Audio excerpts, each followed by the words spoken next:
Here in Greenville County, we realized underage drinking was a serious problem. There's a stigma that, underage drinking is a rite of passage. Everybody does it. It's going to be okay. And when we share the hard data that it's not okay, and that alcohol kills more young people than all illegal substances combined, people start to see it differently. Underage drinking is not a youth problem, it's a community problem. And we said, this is our community, let's do something about it. So we formed a coalition. We got law enforcement, community members to come together to make a concerted effort to really make some changes, and we set the bar high. Call it what it is. If there's a problem, don't hide, address it, face it. Oftentimes we think that law enforcement can do it alone. No one agency can do it alone. So we all come together, and that's what community means, that we're all coming together, bringing something to the table. It's been successful because we have great partnerships across the county and the municipalities. This is one of those initiatives that everyone can agree on. We have people on the coalition who are personally excited about helping young people. It's not just a job for any of the people who serve on the coalition. People don't care what you know until they know you care. And when we connected with partners in this community and let them know we're here to make our community better and to save lives, people really became invested in what we were doing. We signed a multi-jurisdictional agreement with all 6 city police chiefs, all 6 city mayors, the sheriff of Greenville County, and the county administrator all agreed we're going to work together to make a change. Like many communities, we started with addressing retail access. Our monthly buy rate was 45%. We were astounded that it was that high.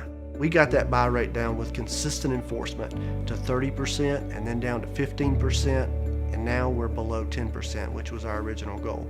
After we were successful with retail access, again, we went back to the data that social sources were an even bigger problem.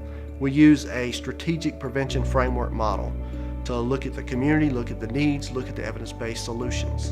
And then we had a really great opportunity a couple years ago where NHTSA, the National Highway Traffic Safety Administration, we're looking for a couple demonstration sites for the rest of the country to try out source investigations and high visibility enforcement as an underage drinking deterrent. And they selected Greenville County, one of 4 sites in the country, to try these models. We would have media blasts that would go out through the campaign, through the newspapers, TV, to let the community know what we were seeing and who was being held accountable. And there were times where influential people would be charged for breaking the law. And what was great is the coalition was there to stand behind them and let them know it's not the sheriff's office picking on anybody, it's the community saying, we're not going to allow this to happen in our community. When you have that community support and the media showing that, hey, law enforcement's out here to save lives, they're doing an important job and needs to be done, and you have that backup, that support from the community, it's huge for us. It's been nice to share some of our success with our coalition members because they put in so much time. And we recently found out we were going to be recognized for an Innovative Prevention Award.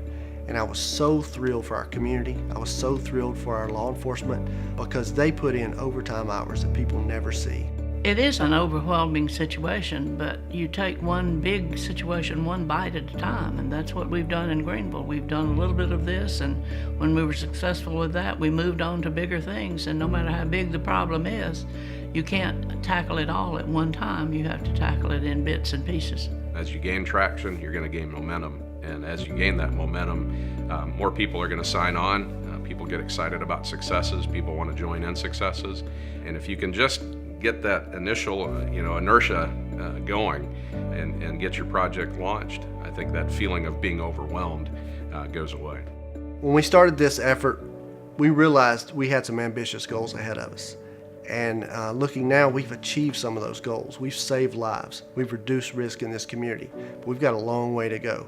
And our group of dedicated partners are going to keep working to achieve those goals in the future.